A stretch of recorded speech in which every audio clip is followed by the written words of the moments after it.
नमस्कार, बहुत स्वागत है आपका। मकर राशि 8 साल के लिए देवगुरु बृहस्पति अतिचारी अवस्था में आने वाले हैं। अब अतिचारी अवस्था में देवगुरु बृहस्पति जब आएंगे तब आपकी लाइफ पूरी तरह से बदल जाएगी। अब देखिए, देवगुरु बृहस्पति एक राशि से दूसरे राशि में जाने में करीब 12 से 13 महीने का वक्त लेते हैं, लेकिन जब अतिचार गति से चलेंगे तो 4-5 महीने में ही वो राशि परिवर्तन करेंगे।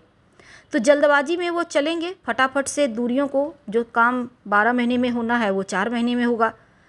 तो ऐसे में बहुत कुछ प्राप्त होगी, बहुत कुछ ज़्यादा मिल जाएगा, लेकिन बहुत कुछ छूट जाएगा।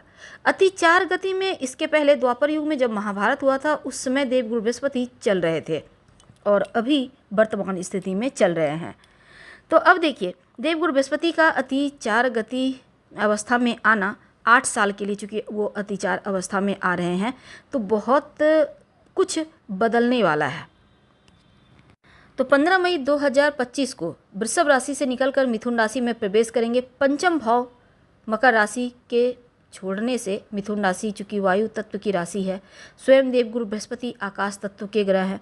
आकाश पृथ्वी का संतुलन यहाँ पर ठीक ठाक है, लेकिन देवगुरु बृहस्पति जब बुध के घर मिथुन राशि में आएंगे, बुध से उनकी मित्रता है, 15 मई को छठे घर में आएंगे। ऋण, रोग, चोट, कर्जे, शत्रु का घर है। नौकरी संबंधी कार्यों में आपको आपके कार्य क्षेत्र में मेहनत से सफल होंगे। मेहनत तो करना होगा। नौकरी में श्रेष्ठ परिणाम की प्राप्ति होगी। जॉब प्राप्ति के योग बनेंगे। छठे भाव में बैठकर देवगुरु बृहस्पति की दृष्टि दसम भाव पर। अब दसम भाव आपके कर्म क्षेत्र, आपके करियर का होता है। सौभाग्य की वृद्धि होगी। अगर आप व्यापारी भाई हैं या फिर किसी प्रोफेशनल किसी भी काम में संलग्न है तो बृहस्पति, देवगुरु बृहस्पति की 5वीं जो दृष्टि है उसको कहा जाता है कि अमृत बरसता है।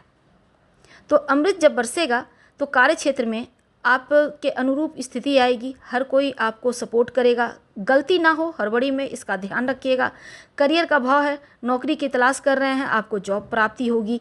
और जल्दबाजी में इस समय कोई काम मत कीजिएगा।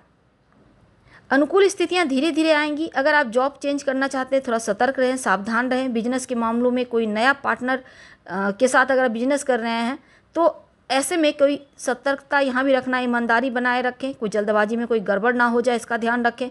हर तरफ नज़रें रखना बहुत आवश्यक है। डिसीजन लेने के पहले बड़ों की सलाह लें तो आपके लिए बढ़िया रहेगा। तो 15 मई से लेकर 18 अक्टूबर तक का वक्त आपके लिए, जो 4-5 महीने का वक्त है, देवगुरु बृहस्पति आपके छठे भाव में रहेंगे।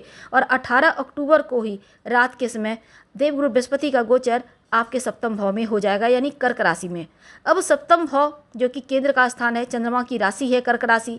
अब चंद्रमा और देवगुरु बृहस्पति मिलकर गजकेसरी योग का निर्माण करेंगे। देवगुरु बृहस्पति उच्च के हो जाते हैं सप्तम भाव में। अब ऐसे में व्यापारिक जीवन आपका बढ़िया होगा। अगर आप अविवाहित हैं तो विवाह होगी। इसमें सबसे बड़ी बात यह होगी कि जीवन साथी के करियर को लेकर जो चिंताएं हैं वो समाप्त होगी। उनके करियर में उनको तरक्की होगी। अब इनकी दृष्टि इनकम के भाव पर, तो ऐसे में यहाँ पर चूँकि 2 महीने रहेंगे तो ऐसे में इनकम के मामलों में थोड़ा सतर्क रहना है। और एक और चीज़ है कि अगर आपका विवाह हो गया है तो थोड़ा सा तालमेल बनाए रखें, क्योंकि जिस घर में बृहस्पति बैठते हैं उस घर का फल बहुत अच्छा नहीं देते। तो तालमेल बना के रखिए तो स्थिति आपके पक्ष में रहेगी, और जहाँ पर उनकी दृष्टि जाती है वो चीज़ों को बेहतर कर देते हैं। तो दाम्पत्य जीवन को लेकर सतर्क रहना है। गुरु की दृष्टि इनकम के भाव है तो आपका इनकम बढ़ेगा। एक से ज़्यादा स्रोत से धन आएंगे। गुरु की दृष्टि इस समय आपके लग्न पर भी है, जो कि बहुत अच्छा रहेगा। आप एकदम से पॉजिटिव एनर्जी से भरपूर रहेंगे। 5 दिसंबर से लेकर 6 जून 2026 तक का जो वक्त है, देवगुरु बृहस्पति को अचानक से वो सप्तम भाव में जो बैठे हैं उनको छोड़कर छठे भाव में आएंगे। अब ये योग आपके लिए और अच्छा हो जाएगा, यानी जो काम हो चुका है, जो काम अधूरा है, वो एक बार फिर से पूरा होगा। यानी यहाँ पर प्रभाव आपको बढ़िया मिलेगा। नौकरी के मामलों में विशेष सफलता मिलेगी। जॉब की तलाश में आप हो सकता है लंबी दूरी की यात्रा करें। जो विद्यार्थी हैं उनके लिए बढ़िया रहेगा। 12वें घर पर इनकी दृष्टि है, विदेशी जमीन से विशेष लाभ होगा। गुरु की जो दृष्टि पड़ेगी वो आपके धन के मामलों में आपको वृद्धि करेगा। आर्थिक मामलों में आप बड़े ही भाग्यशाली रहेंगे। तो इनकी दृष्टि से आपको अति शुभ लाभ होता दिखेगा। उपाय के तौर पर ओम ह्रीं बृहस्पतये नमः का जप कर सकते हैं, आपके लिए बढ़िया रहेगा। हम आपसे विदा लेंगे। धन्यवाद।